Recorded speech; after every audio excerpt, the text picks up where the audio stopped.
বাংলাদেশের আমাদের সমস্ত ভাই বোনেদের কাছে একটা প্রশ্ন, বাংলাদেশের সবচেয়ে বড় মসজিদ কি? যদি প্রশ্নটি আসে তোমরা সকলেই জানো, তাই এর পিছনে থাকা একটা ছোট্ট কিছু কথা আমরা জেনে নিই।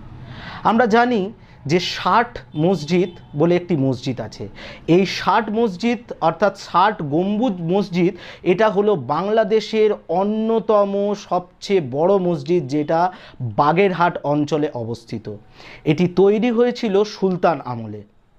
আমরা জানি যে এই সুলতান আমলে প্রতিষ্ঠিত এই মসজিদটির গুরুত্ব কিন্তু অনেক, কারণ এই দেশের সবচেয়ে বড় মসজিদ এবং ইউনেস্কোর ওয়ার্ল্ড হেরিটেজ সাইটের যে তকমা সেটি কিন্তু অর্জন করেছিল এই 60 গম্বুজ মসজিদ।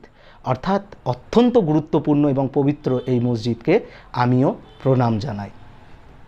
এই রকম মজাদার ভিডিও পাওয়ার জন্য এই চ্যানেলটিকে লাইক এবং সাবস্ক্রাইব করে অবশ্যই সঙ্গে থাকবেন।